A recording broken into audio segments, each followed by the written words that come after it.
So I was very humbled by the support that a lot of Korean American elders and leaders provided when I was running as a first-time candidate in 2016.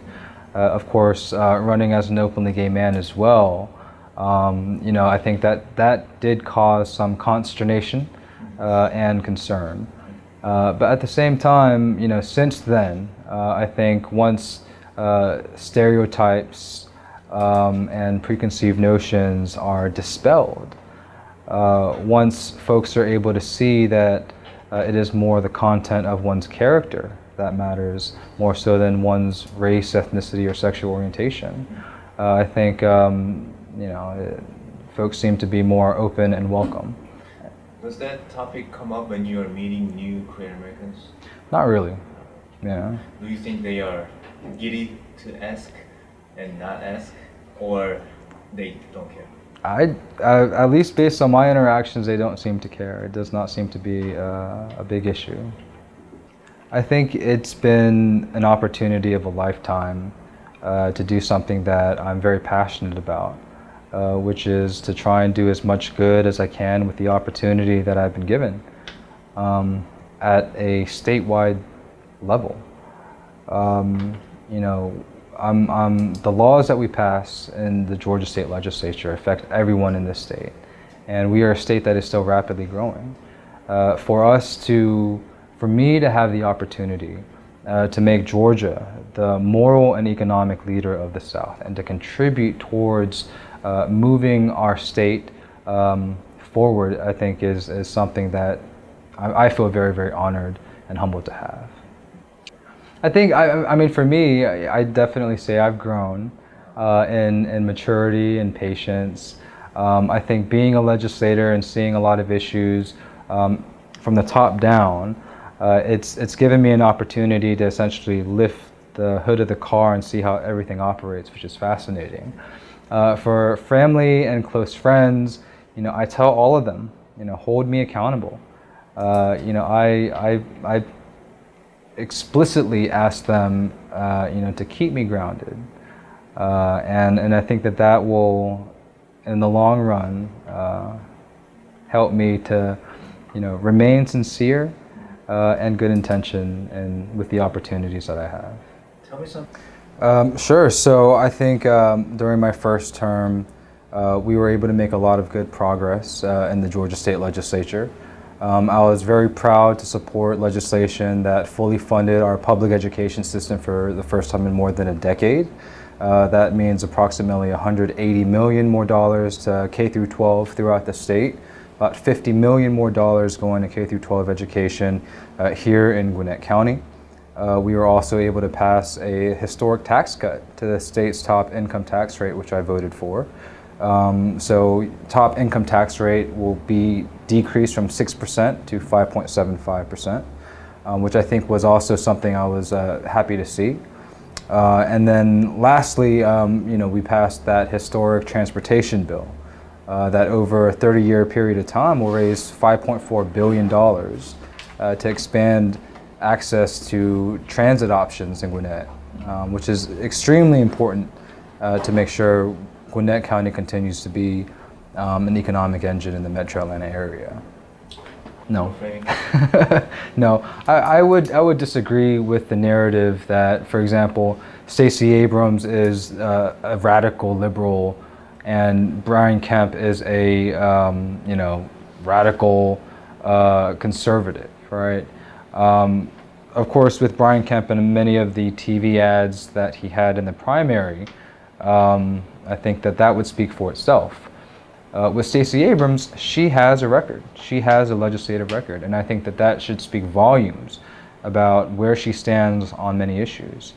The fact, for example, that she was given an A rating from the Georgia Chamber of Commerce and received the Friend of Labor award in the same year demonstrates her capacity to overcome a lot of these traditional ideas of left and right, Democrat and Republican. She's a pragmatist, right? So there was a legislative proposal introduced earlier this year that would have created mandatory 287G programs. That bill did not make it to the House floor. because it was defeated with bipartisan support.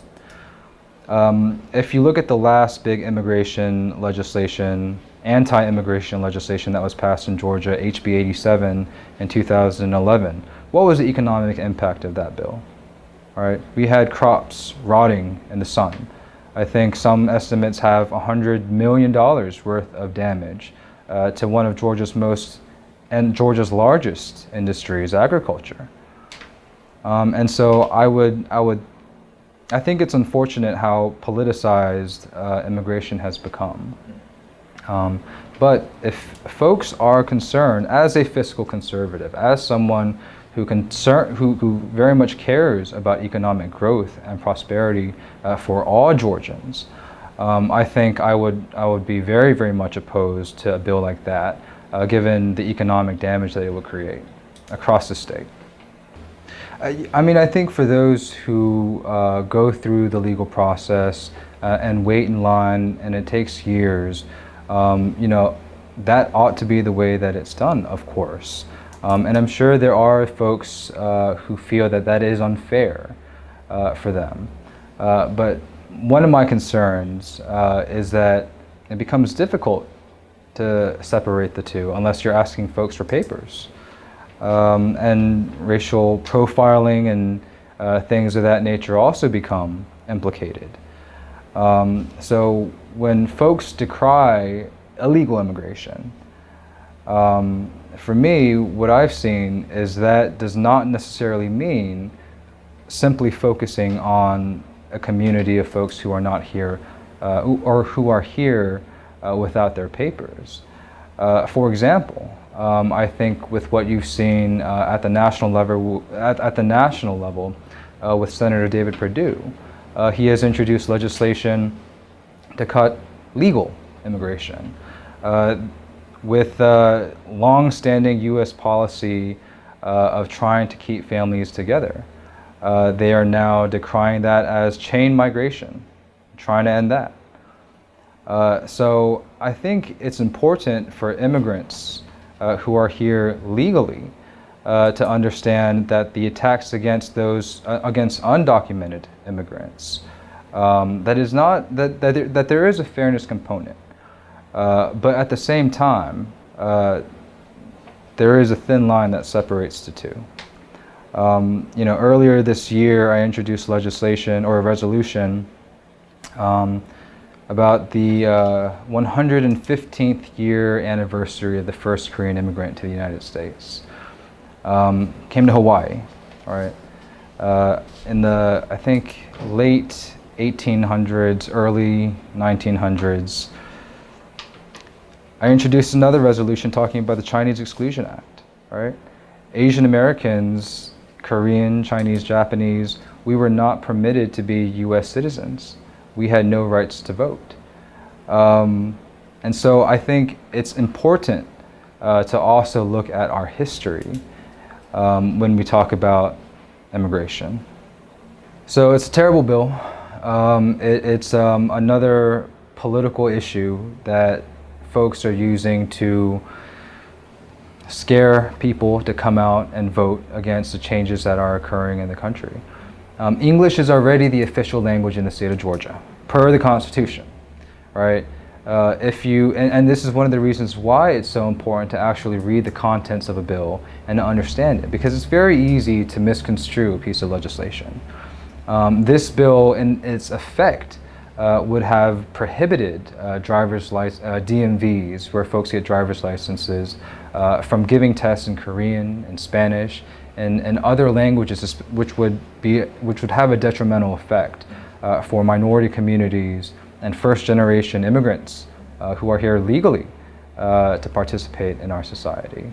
But again, it's another political piece of legislation that is introduced in an election year that would harm communities that I represent here in Gwinnett County. I think they do so for political purposes, for self-ambition, and to make sure that they can hold their seats. And again, I think it conflicts, I think, with their stance. Because if you are pro-business, if you want to see Georgia's economy strong, you have to embrace the immigrant community, not make it harder for them to participate politically or economically. So I have three top issues. The first is Medicaid expansion. That would not only ensure more than 500,000 Georgians and provide them access to health care, it would strengthen Georgia's healthcare system by bringing in more than $1 billion every single year. That would create 50,000 jobs and support many of our rural hospitals that are currently financially underwater. So that would be my number one priority. And I think healthcare, not only is it a moral issue, it's an economic issue. And when looking at the economic issue, I think one of the reasons why Georgia slid down a little bit in terms of being one of the top places to do business is because of lack of access to healthcare.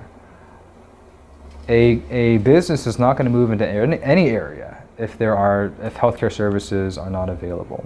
If you have to drive 100 miles just to get a checkup, no one's going to move into that area. So healthcare is my top issue. Second would be comprehensive civil rights legislation that would prohibit discrimination based on any immutable characteristic in employment, housing, and public accommodations. So the federal law, this would create state comprehensive civil rights legislation. It would include protections for the LGBT community as well. For me, that is something that is important to the Korean American community because it demonstrates our history, our past, and it's something that we should never forget.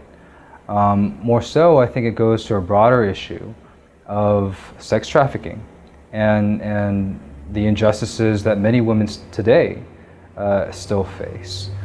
So as a symbol of both the past and a lesson to never repeat the mistakes of the past, I would do everything that I can to make sure that we retain and keep that memorial there where it is.